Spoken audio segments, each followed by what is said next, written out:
Halo, good morning students. How are you today? Miss harap semua anak-anak dalam keadaan sehat, dalam keadaan baik-baik saja. Oke, hari ini kita akan kembali belajar PPKN tentang pengamalan sila keempat dan kelima Pancasila di tempat wisata.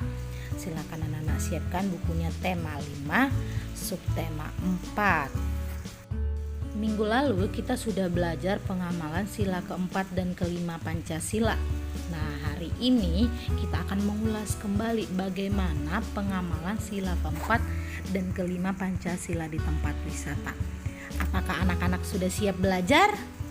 Oke, tetap semangat ya. Silakan diikuti videonya.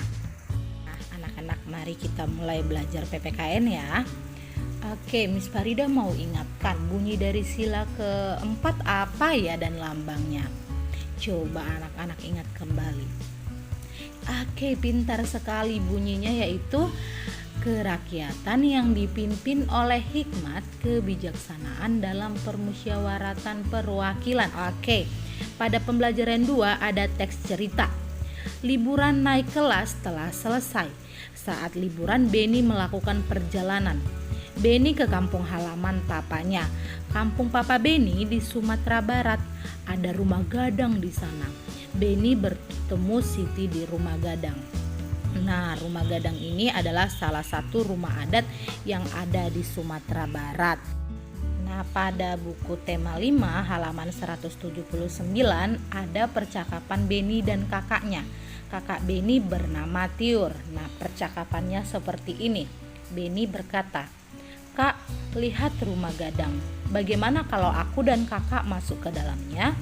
Lalu Kak Tiur menjawab, "Aku dan kamu tidak boleh mengambil keputusan sendiri. Sebaiknya bicarakan dulu kepada papa dan mama." Nah, Kak Tiur ini tidak setuju karena kita tidak boleh mengambil keputusan sendiri anak-anak. Kita harus bicarakan dulu kepada papa, mama, kepada keluarga kita.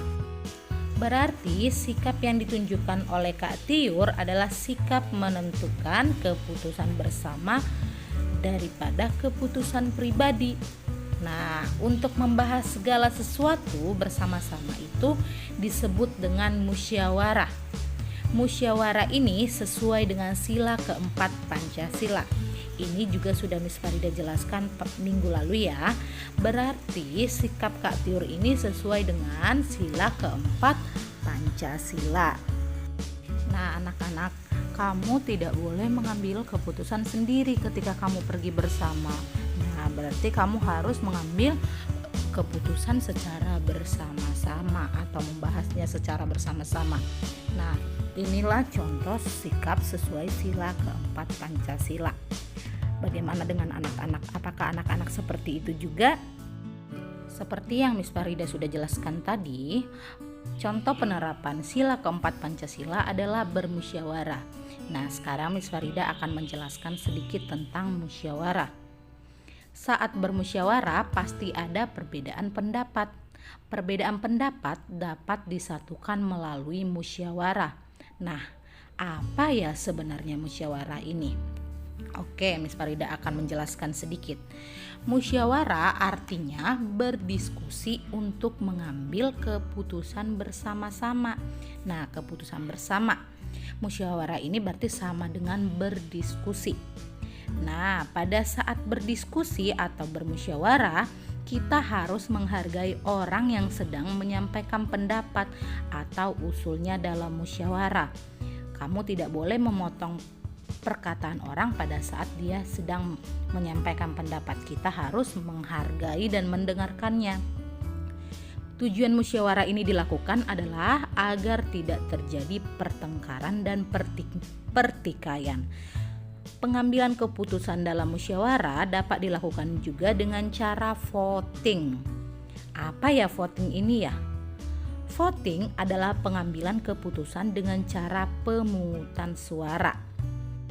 Nah, voting ini mungkin sudah pernah kamu lakukan di sekolah. Misalnya dalam pemilihan ketua kelas, ada 2 pilihan, misalnya Edo dan Beni. Nah, guru akan meminta kamu memilih Edo atau Beni.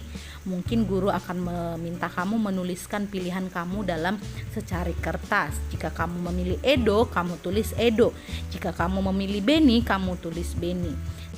Nah, setelah voting selesai dilakukan, suara terbanyak itulah yang akan dipilih menjadi ketua kelas. Lalu, setiap anggota musyawarah sebaiknya menerima keputusan dengan lapang dada. Ini juga sangat penting. Nah, seperti pemilihan ketua kelas tadi. Misalnya Beni yang terpilih menjadi ketua kelas. Nah, Edo harus menerima keputusan itu dengan lapang dada, dengan senang hati, tidak marah-marah ya. Berikut adalah contoh penerapan sila keempat Pancasila di tempat wisata. Yang pertama, musyawarah memilih tempat wisata yang akan dikunjungi. Sebelum kamu berkunjung ke suatu tempat wisata, mungkin kamu akan berdiskusi terlebih dahulu kepada keluarga kamu, memilih tempat wisata mana yang akan kalian kunjungi. Yang kedua, musyawarah memilih tempat membeli oleh-oleh. Dan yang ketiga, mendengarkan pendapat orang saat bermusyawarah. Nah, itu tadi penjelasan penerapan sila keempat Pancasila di tempat wisata.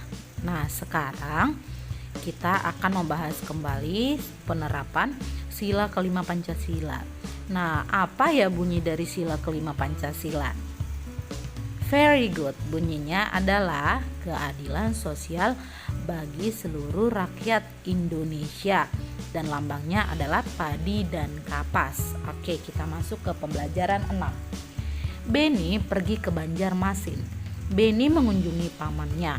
Paman mengajak Beni bakti sosial di Tugu Katulistiwa. Nah, ini gambar paman dan Beni sedang ikut bakti sosial.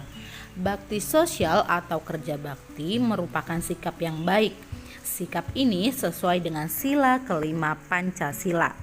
Apakah anak-anak di sini pernah melakukan bakti sosial di lingkungan kamu?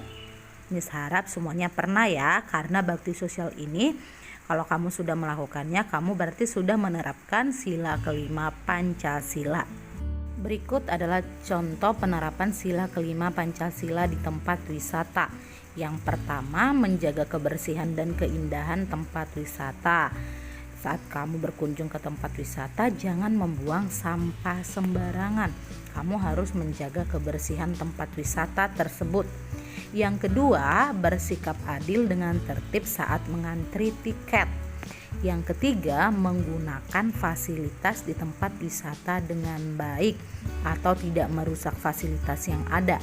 Lalu yang terakhir, membayar tiket masuk sesuai dengan ketentuan. Nah, anak-anak, itu tadi penjelasan tentang pengamalan sila keempat dan kelima Pancasila di tempat wisata. Nah, bagaimana dengan anak-anak? Apakah ketika anak-anak berwisata, anak-anak sudah mengamalkan sila keempat dan kelima? Miss harap semuanya sudah ya. Oke, setelah anak-anak menonton video ini, sekarang kamu akan mengerjakan tugas yang ada di buku tema 5 halaman 180. Halaman 180 dan 181 yaitu memberi tanda centang pada gambar yang sesuai dengan sila keempat Pancasila. Lalu tugas kamu berikutnya ada pada buku tema 5 halaman 202, yaitu kamu diskusikan dengan keluarga kamu sikap yang sesuai dengan sila keempat Pancasila. Lalu kamu tuliskan jawaban kamu di halaman 202. Lalu selanjutnya adalah halaman 209, yaitu memberi tanda centang pada gambar yang menunjukkan contoh sila kelima. Kamu boleh diskusikan bersama keluarga. Oke, sekian penjelasan dari Miss Farida hari ini. Jangan lupa jika sudah selesai tugasnya, silakan submit ke Google Classroom. Tetap semangat belajarnya ya anak-anak, dan jangan lupa tetap jaga kesehatan. Thank you for today. See you.